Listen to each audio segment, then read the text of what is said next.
Look at the picture. See the skull.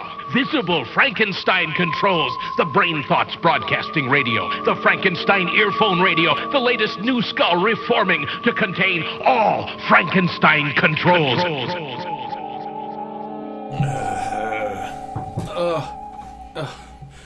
Oh, God.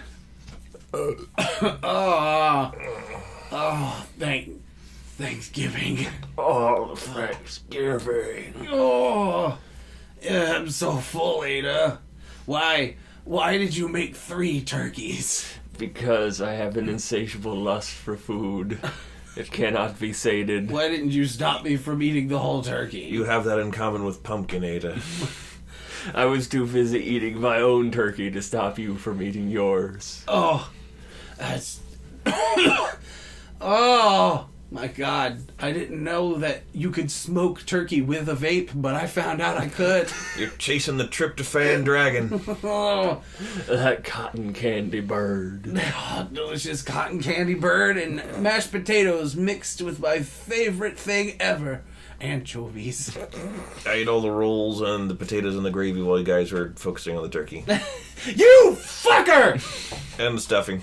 No! Wait, was it the good stuffing or was it the oyster stuffing? It was the good stuffing. No! Oyster stuffing? I was going to bring that up because... What is oyster stuffing? Because That's exactly what it sounds like. we're gonna talk about that in just a sec, guys!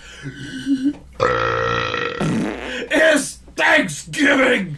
The greatest holiday ever invented!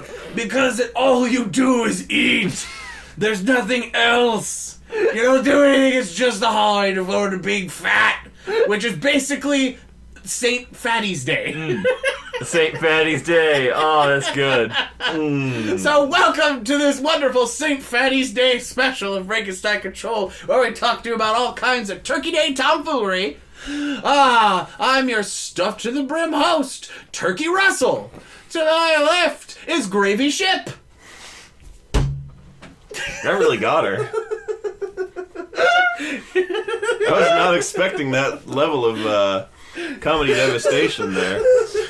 Okay, it's funny for 2 reasons. Because gravy does not rhyme with Ada at all. But gravy ship is another way to say gravy boat. My secret genius. Did you intend that? No! Okay. And that's the other thing that's so funny is I knew you didn't plan that.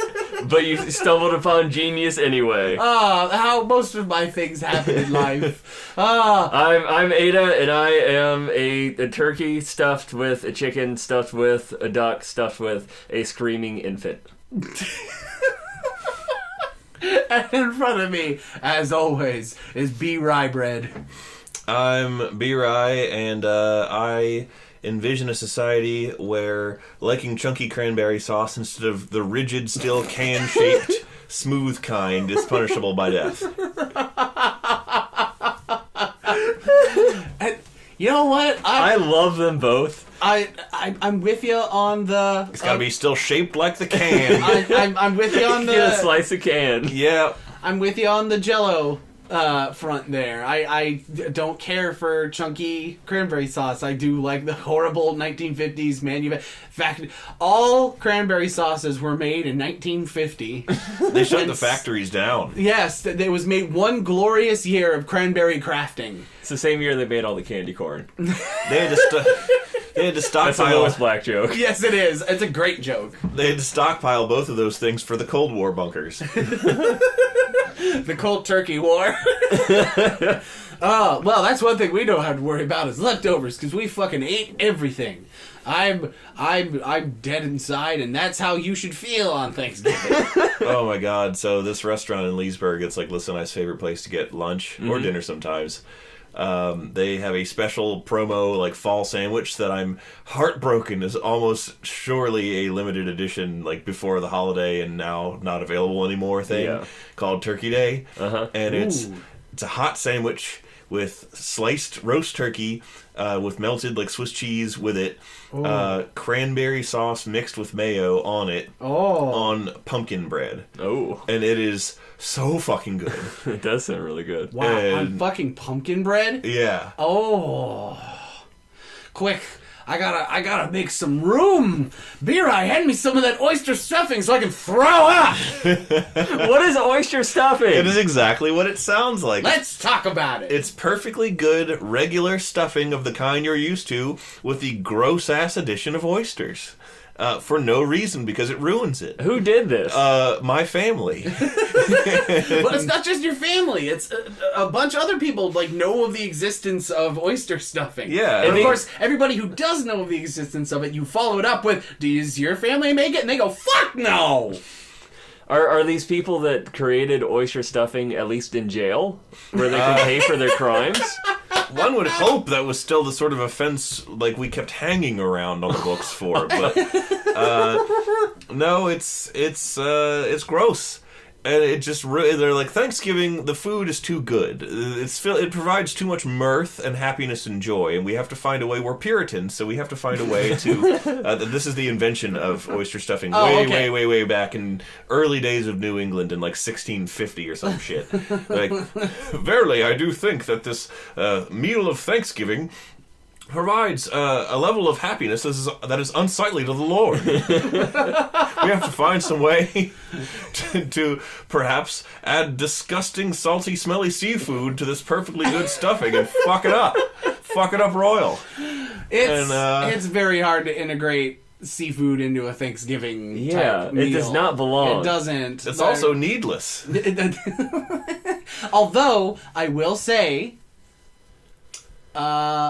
maybe if you cooked a turkey and did the basting thing to get that the skin all kind of crispy, you know, that technique. I know how to do it. I did it. You did. It was very good. But Took me 7 hours. If you add some Old Bay to the top, it might be good. I don't know. Well, Old Bay doesn't have fish in it. It's just associated with seafood, though. Yeah. Yeah, but it's not seafood. But it's not. It's not made with ground up crab chitin. Chitinous powder.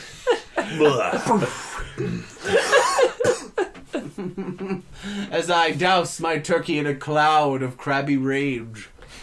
Crab vape. Oh, God! I'm eternally grateful that Lissa's family doesn't make oyster stuffing and that... I'm sorry, your powder comment set me off. And that my mom, over the years, my mom does also not care for the oyster stuffing, and so she has graciously, over the decades, just made regular stuffing for me and her. She threw that recipe into Davy Jones' locker. Everyone Where else it belongs. We have our own special stuffing next to the oyster stuffing, and I always have to ask, which one is the good stuffing? And then my family all points to the oyster stuffing, so I know, okay, so mine's this one. This is the good stuffing right here. So that's how... kind of like what I do with the ham at Thanksgiving. Yes, your hatred of country ham. I hate country ham. It just tastes like eating rotten salt. If you left salt water out on your porch in Florida for a month and then just took a handful of that would be the same thing as eating a bite of country ham. Hold on. But Ada, don't you know your pioneer history? Salting a ham was how the pioneers who founded our great country preserved salt. Wait. Oh God. Yeah, country ham is. Oh, it's like smoke. I didn't know. I thought you meant like honey baked ham. No. Don't you dare bring. Yeah, honey baked like? is amazing. Country ham is extremely salted. It's just every inch of it is imbued with salt, and that's all you taste. And any kind of delicious ham flavor has been completely destroyed. Hold on, I'm going to a website called Burger's Smokehouse to get a picture of country ham. Oh my God, this website sucks dick. Of course, it's a country ham website. They don't know what they're doing. They've been eating country ham, and it's been lowering their IQ by every bite they take. Give them iodine poisoning. So from this picture I'm looking at, it looks like a cured ham kind of dealy going on, like a cured smoked kind of thing. It's dry. It has no moisture. It's just salt. Yeah, you know why people fucking made that? Because the ham would rot away in days. Exactly. They did it out of necessity, not because it was good. They did it because it was that or nothing. That or starving to death. You're also supposed to add water to it, and then when you do, it just becomes a living pig. There's always the Donner Party option. Now that was a Thanksgiving dinner that I would like to go to. I love putting croatans in my stuffing. That's a different thing entirely. Oh, whoops. And also, there's no mystery to that. They're fairly certain that the Croatan tribe just absorbed them into it as members, and they were fine. And there's current living descendants of them with both, like, with DNA that proves that. Oh. And they wrote Croatan to say, hey, we went with the Croatan people, we got tired of waiting for you, not, we're gone, look at this spooky word. Yeah.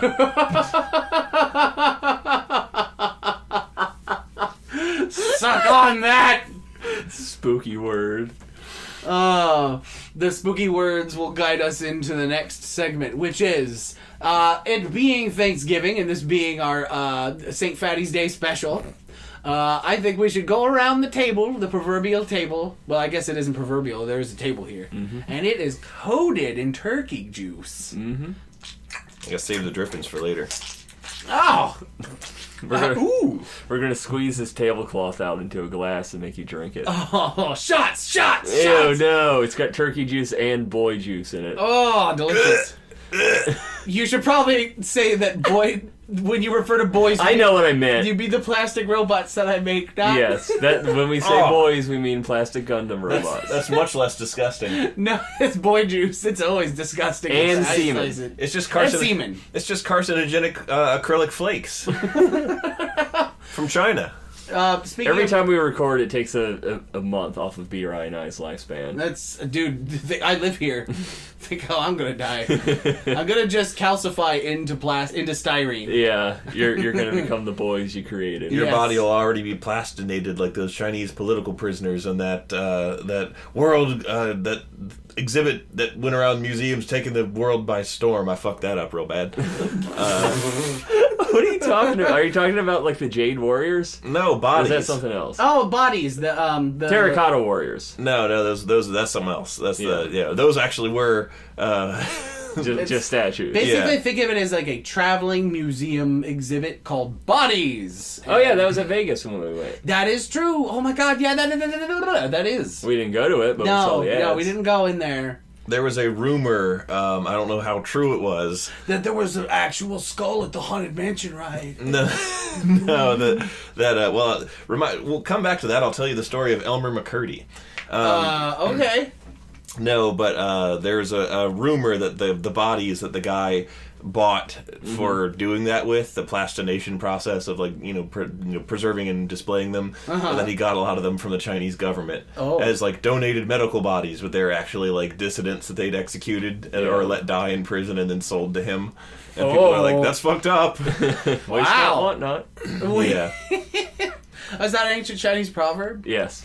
One man's person who speaks out against President Ping is another man's art exhibit. So beautiful. They turn you into an art exhibit with a shotgun. Yep. Speaking of shotguns and Red Dead Redemption. The most Thanksgiving game out there. Oh god, that is what I will be doing on Thanksgiving, is playing me some fucking Red Dead. And there's turkey in the game that you can shoot and cook and eat. Well, then you'll have to reenact Thanksgiving in that game then. Yep. You'll have to be... Get a blunderbuss and... Can you get a blunderbuss? You probably can, I'm pretty sure. How could you not? How could they not put such the world's best weapon? Anyhow, there was a real Wild West outlaw named Elmer McCurdy, and he was just sort of an alcoholic drifter asshole, and did petty crimes and died in a shootout with the law, and he didn't have any family in town, and they didn't know what to do with him, and nobody claimed the body, so the embalmer, like the undertaker, embalmed his body, did a really good job of it. He wasn't gross, he was just sort of looked like an embalmed body. Yeah. And he propped him up because nobody claimed him. He propped him up in his shop, saying like, "Look how good I am at embalming people. Yeah. Like, come to me with all your Civil War relatives. Oh God! I'll make them look nice." And like over the years, like that guy grew old and died and passed his shop along, and people just kind of like forgot that Elmer McCurdy, the dead ass outlaw, like he was just sort of became a prop that people forgot about. Yeah. And over the years, a bunch of weird shit happened, but eventually, like, various businesses in which he was stored were liquidated, and like people stopped realizing that he was real. Yeah. And he ended up getting used as, like, he got sold to, like, Hollywood and was used in a bunch of movies and fun houses and shit. And it was this real-ass dead guy. That is a very well-preserved body. And he was, like, he was, like, lacquered up a whole bunch of times over the years and painted with all this shit and dressed in different goofy-ass outfits. And, like, in a bunch of different fun houses. And, the idea of, like, a Wild West criminal ghost watching his corpse get dressed up like a clown is really funny to me. Tarnation! He throws his ghost hat down and stomps on it. Go! Oh my tarnation! Polka dots just don't work on me. I ain't got the figure for it. Horizontal stripes! But I think eventually he was in a fun house somewhere, and some guys were moving him, and like they broke him, and his arm fell off, and then they're like, "There's a real bone in this arm. Why did they bother to like make the inside of this so realistic? This might be real. we should have it analyzed by a forensic pathologist." And they were like, "Yep, he's real." Wow. I stumbled upon a secret corpse. Mm-hmm. He was hiding in plain sight. Mm-hmm. That's so fucking weird. What'd they do with him after they found out he was real? I think they put him in bodies. Now I'm here with a bunch of railroad workers. Oh no! Oh my god! I get it. Historical joke, funny. No, but I think they gave him an actual burial. They're like, this guy's done his time. Yeah. Clearly. Friggin' bury him here. They buried him, and on his tombstone and said, "Here lies Elmer's glue." What was his name? Elmer McCurdy. Here lies Elmer McCurdy. With a bunch of movie credits. No. Like Poltergeist 1, 2, and 3. He was one of the bobbing pool bodies. Here lies Elmer McCurdy. He was the one in the cowboy hat. Weekend at Bernie's impersonator champion. Longest time impersonating Weekends at Bernie's. Oh, good old Elvis. Elvis. Yeah, good old preserved dead body Elmo. That's the Tickle Me Elmo they didn't release. Oh, God. Please, no. What? Dude, it's just a puppet. Tickle Me Corpso. Yeah! And I don't know, it's just funny. You just sell the doll. He's already a lifeless husk. Now he's just a doll that doesn't work. He pushed the on button and he doesn't move. Because he's dead. You put the batteries in and it just exists. I think my survival instincts kicked in and told my brain to ignore what you were saying. I actually experienced a very similar phenomenon. I have no idea what you're talking about. What? Corpsey Elmo. You're forbidden from saying those words. Yeah. I'm just saying that an Elmo doll is basically just an Elmo corpse. Okay! That's all I'm saying. But it was never alive. Thank you for your contribution. Well, no, Elmo's alive on TV. Taylor, shut up. What? You guys are being outrageous. I don't know what's going on. I'm afraid. Oh, these are the kind of fights that break out on Thanksgiving. Yes. So let's skip ahead to Christmas. What? So I was at Target with my wife, and yes, she loves Christmas, and just like obsessively, too much. It's like she's very much one of like, Halloween's over, time for Christmas shit. Yeah. Like, play that Christmas jams right now on the radio all the time. Like, that's very much Lissa. Oh wow. And she was looking at all the holiday stuff at Target, and I was, I like it too. I like to get into the spirit and feel the good old nostalgic feels. And we were in the Christmas tree ornament section, and there's a bunch of ornaments, and there was a pile of them that were these weird furry letters. I don't know why. They were letters as ornaments you hang on the Christmas tree, and they were like letters, like all letters of the alphabet. Yeah. Oh, I thought you meant like stationary. No. Fuzzy Like stationery. fuzzy, Handcuffs. yeah, like a fuzzy like L and a fuzzy like P and like stuff like that. So while she was looking at ornaments, naturally I used them to spell dong. Yes. And left it that way. Well played. Yeah, that's what I did. Oh, and then we went to World Market, and because World Market's fun as fuck. Like, I don't know if you've ever been. It's great.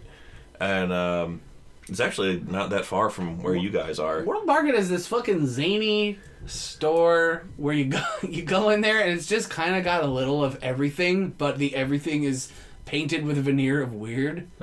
It's kind of like walking to a giant, like if Spencer's Gifts and Brookstone ran into an IKEA at high speeds, and then Paul Simon came in and played world music. Yeah, basically. That's World Market. Okay. I have really good memories of World Market from over the years, and my aunt Eileen always gets me some fun junk from World Market as a Christmas gift, and I love it every year because she always finds great stuff, and sometimes it's even stuff that I saw when we went there, and I was like, oh boy, it's always fun, and so I was looking around at all the stuff they had. Oh, by the way, World Market sells all kinds of crazy like goofy alcohol. You can buy mead there. Oh, Like if you want mead, go to World Market because they have it there. Huh. I will go to World Marcus. They had like all these different advent calendars and Oh, the Advent calendar, otherwise known as It's Tuesday Chocolate. exactly. And they had like some weird video game ones and like vintage video game characters like Pac-Man and like Frogger and all that stuff. Yeah, Dig Dug and Dick Dug. like it has like the advent calendar has art of those characters and it's just themed in that regard. It's cool. I sound like I'm making fun of it, but it was it's a cute idea. Yeah. And there was the one for Frogger. I was looking at it, and he was like wearing a weird jacket. I think he's supposed to be mid-hop because his jacket's like kind of like on his back as opposed to Around him. And like I first thought that he was like wearing a saddle, and I was like, oh, that's creepy. And why does Frogger have a saddle? That's ugh. And then I was like, oh, it's just his jacket. That's fun. Have you heard of the daddle? I'm going to. It's apparently a real toy that's just like a saddle for Your dad. for an adult to wear for their kid to ride them. And it's one of those ideas that's just like, I'm sure the people that made it Had good intentions. were innocent in making it. But we live in a sad and fucked up world where you see that and think, oh, that's not right. That is immediately going to be used for depraved purposes. This is going to give somebody some weird complexes. This is somebody's Mr. Hands hellish. Mr. Hands? What? You don't know about Mr. Hands? What's Mr. Hands? Mr. Hands is one of those shock sites like Goatsy and Two Girls, One Cup. Oh. Where a guy got fucked by a horse and it literally killed him. Oh, well, I heard about that. I just didn't know it was called Mr. Hands. Yeah, it's called Mr. Hands. That's what the video is called. That's why I told you that I called the guy from Boku no Hero the villain with all the hands all over him. I called him Mr. Hands. I thought you got the joke. No, I thought it's just because he's covered in hands. I thought that was the end of it. I didn't know you were fucking Referencing an awful thing. citing an anal-based death. Oh, my bones, Ada! I snapped my bone! I snapped your bones with my asshole. You do An me- anal-based death. Now you put those bones down. Ow, oof, my bones. Well, enough holiday, enough Christmas talk. It's still Thanksgiving. I wanted to go around the table. And I wanted us to say one thing we're thankful for. Just like at Thanksgiving where we do that instead of saying grace. Because we want to, like, make it momentous and not feel bad because we're heathens. So I'm going to do it.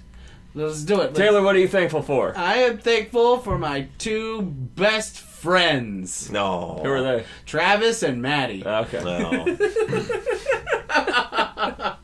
No, I'm thankful for this awesome show. It brings a little light in every week, no matter how bad it is. There's always a fun little thing to look forward to recording these episodes, and then the people who listen to it, they like it, and it's a good time. And yeah, that's what I'm thankful for. Or, Ada, what are you thankful for? I'm thankful that I could transition into a girl and not lose everyone. Or anyone, really. Yeah, everybody's kind of been on board. Yeah. Except for Paul. It's one of Fucking Paul. I don't Stanky actually Paul. know a Paul. That's... I don't either. Yeah. That's why I said it. The only Paul I know is Stanky Paul. I was going to say it's just been one of those things, which I knew it would be from the start, where the longer time you spend as that, the more sense it makes, and the more normal it is. Yeah. I'm like, oh, well, that Well, makes duh. perfect sense. Well, duh, exactly. Yeah. Like, oh, well, yeah. That's how I feel like looking at weird childhood memories of like, how did it take me 28 years to figure this out? I knew this when I was like 5. Come on, kid. Wow. Because the world wasn't ready. Yeah, exactly. The world wasn't ready for Ada. Wasn't ready for Gravy Ship. Big Bad B-Rye Brown. Big Bad B-Rye Brown, what are you thankful for on this give of thanks? I'm thankful. Thankful for gravy.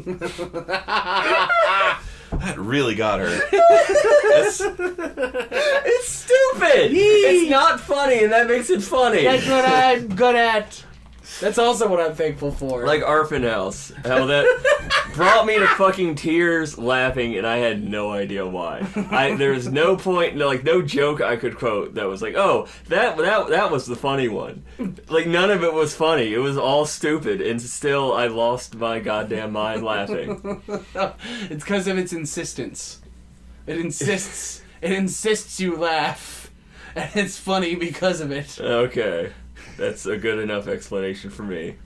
B-Rye, what are you thankful for? I'm thankful for the general fact that despite a lot of an unusual amount of recent tragedies and extreme stress, my life is mostly still intact. Yeah. And I haven't lost any progress on any of the various things I've been working on that actually matter.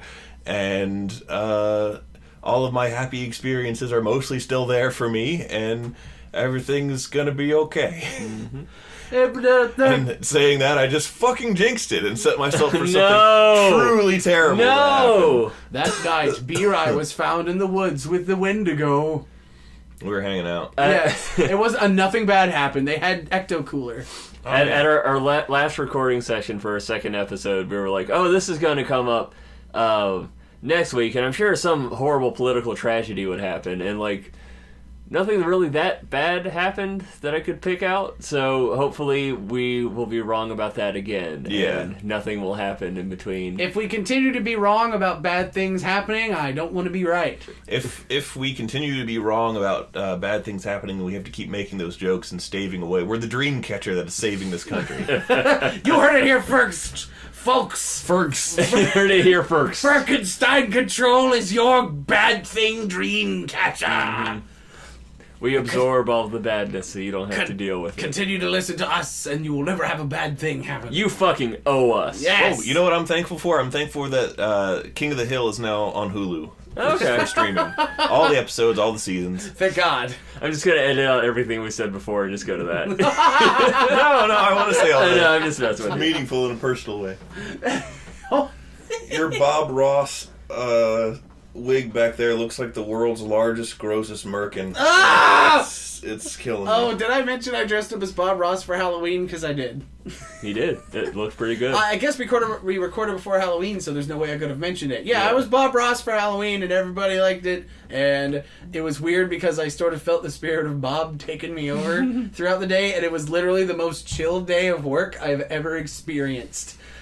Like, bad things still happen, stressful things still happen, and I coasted through it. Just fine. Everything was way cool. They just rolled right off you like you were John the Teflon Don Gotti.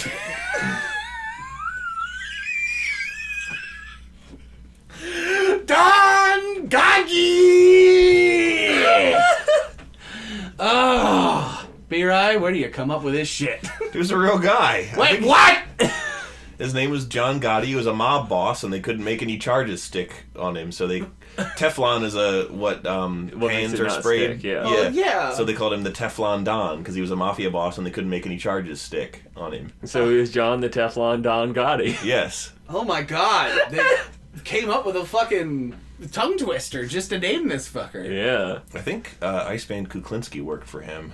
Ice Cube worked for him? Unless I'm wrong, Richard Kuklinski was a Polish hitman who killed like 200 people. And he would freeze. He was called the Iceman because he'd freeze their bodies in like an ice cream truck after he did it, and then he would like leave them in there for a while and then dump them. And the act of freezing them would prevent the medical investigators from being able to determine time of death, and therefore close in on him. Wow. And it worked for a real long time. Coincidentally, that's also where those fucked up Sonic the Hedgehog popsicles come from. No! Don't forget the Ninja Turtle ones too. Those are bad, and too. the SpongeBob ones. Just all of them. And the Pikachu ones. Oh! Pikachu! Pikachu! So, I don't know if you guys know of the ruse, but this isn't actually Thanksgiving on the day we recorded it, but I got yesterday, a trailer dropped for Detective Pikachu. A movie. A movie!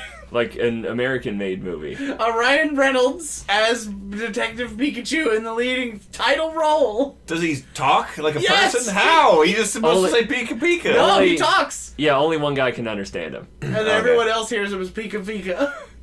And I saw the trailer, and I unironically loved everything I saw. I want to see this movie. I saw a little bit of that, like on the Facebooks and the various things, and I was like, I'm too tired to figure out what the fuck that is. A lot of people seem to be real into it. I'm fucking tired. A lot of people seem to be exactly how you were, which is, I don't even know how to unpack this. Yeah, it's a hard thing to process. I You got look too at much- it and it's like, it seems like a joke, but you know it's not a joke. But you kind of want it to be a joke, but it's not so... It doesn't look bad. My reaction was, I got too much going on to deal with this right now. Yeah. It doesn't seem real. Yes, it seems unreal. It seems like a very elaborate well-made fan film. That's exactly what it looks like. It looks like a very good fan film. Yeah, which, like, the world that they've set up is this weird, like, unabashedly Western, like, scope of, like, what a Pokemon world would be, and, like, since it's a detective movie, so a lot of the shit's kind of, like, grungy, and, like, I kind of like a Blade Runner vibe. Yeah, it was. I with a lot definitely of got the Blade scenery Runner in vibe. the movie, and then... But it's Detective Pikachu. Yeah, there's fucking frappies. A fucking fluffy ass, What's the squeaky word? yellow Sue rat. from- No, what's its fucking Garchomp? No! Greninja. That's Ninja the fucking name, Taylor. You got fucking Greninjas leaping about. And you And got then- Jigglypuffs and Mr. Mimes. And And then Charizard. Which flying cars and then big industrial.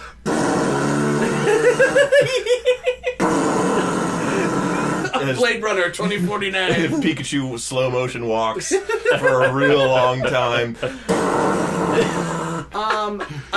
I also gotta say, like, I was Blade Runner for. But were you trying to do the Inception noise or something? no. No. In Blade Runner 2049, the music is that. Oh, okay. It's just these horrifying industrial noises. Yeah, like, Okay. it's... Super jarring. Dude, did you see it in the theater? Yes. Oh man, it shakes your skull. I was like, oh my awesome. God. I loved it. It was so cool. Detective Pikachu probably doesn't have that. What it does have, I was is- also Kay from Blade Runner for Halloween as well. You were gay for Blade Runner? Yes. Aren't we all? Speaking of being gay for Blade Runner, I'm gay for Pikachu Detective. This looks like a fun movie to me. I thought the Mr. Mime scene was legitimately charming. That was pretty funny. A lot of it is legitimately charming. Like, I think that's why I'm so on board for it, because I was just charmed by a lot of what I was seeing. Pikachu used charm on you. Maybe. Now your attack is lowered by 2 stages. I'm also fairly convinced that they straight up put, like, the mocap dots on Ryan Reynolds' face as he was recording his lines. Because the Pikachu is making Ryan Reynolds' faces. And that's so weird and awesome. And it might just be because I just watched Deadpool 2 for the first time the other day, but I'm super totally on board. Detective Pikachu is good for me. I gotta jump in real quick and No! make a comment on something to the effect of Stan Lee's tragic passing. What? Oh, God! So, Somebody at work today His was tragic passing 2 weeks ago. yeah. Somebody at work was basically commenting on how all the actors who have been in the Marvel movies should be his pallbearers, like in character. Oh, And, like, that's sad. At the very least, go to the funeral in like their movie grade costumes. Yeah. And so I pictured, Robert Downey, Iron Man, Chris Evans, is that Captain America? Yes. And then there's just Mark Ruffalo in a morph suit, a green morph suit with the ping pong balls.